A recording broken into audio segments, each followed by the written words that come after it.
เนาะสบายดีนะมารีวิวให้นะ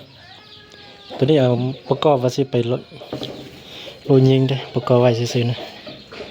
เดี๋ยวเอามารีวิวให้นะ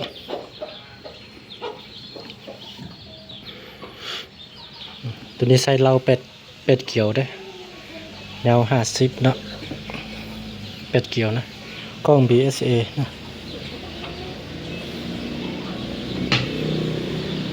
งามแบบนี้เลยนะ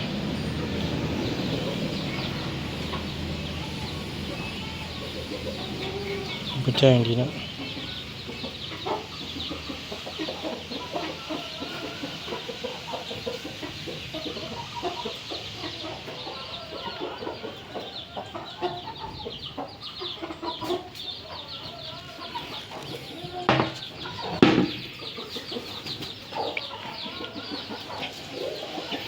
ตัวนี้จักตกใส่เหอะตกใส่แก๊สชอบเบนบ่ทันใส่เด้อ เจ้าของใส่เองเลยก็เลยว่าบ่ใส่นะมารีวิวให้นะทัติโก้ถังคาร์บอนกล้อง BSA นะทางเป็นทาง 0.5 นะ 0.5 กิโลนะ0.5 ลิตรเนาะ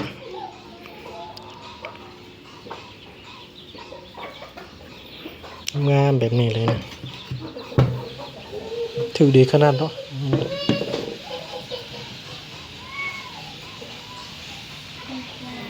เดี๋ยวถ่ายคลิปได้อัน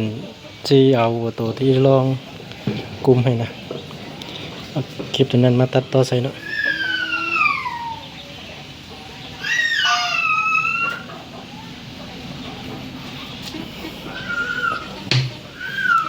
แน่นดีนะไอ้ตัวนี้น็อตยาว2น็อตแน่นดีนะรุ่นนี้เนี่ยงามแบบนี้เลย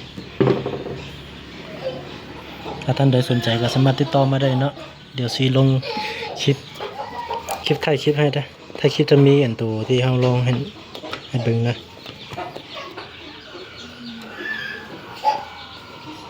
ขอขอบใจนะถ้าท่านใดสนใจก็สามารถติดต่อมาได้เนาะเครื่องยังมีพร้อมส่งอยู่นะจะว่าตัวนี้เป็นตัวดำเนี่ยจะมีตัวสีแดงงามๆอีกนะอันนี้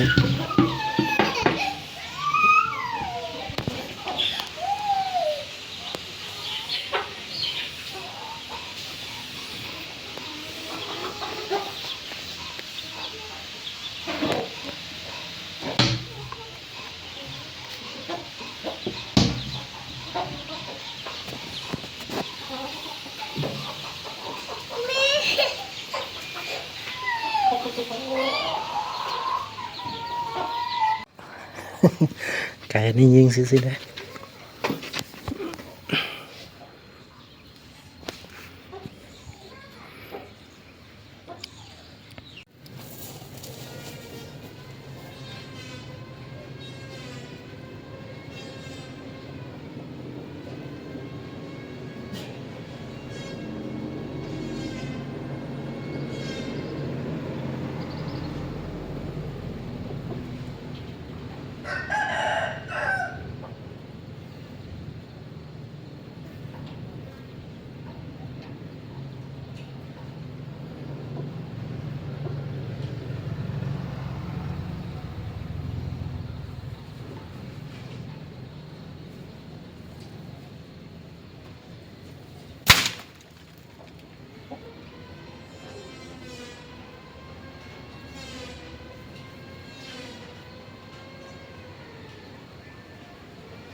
ระยะ50 เมตรเนาะถ้าไกลดีๆโอเคอยู่นะ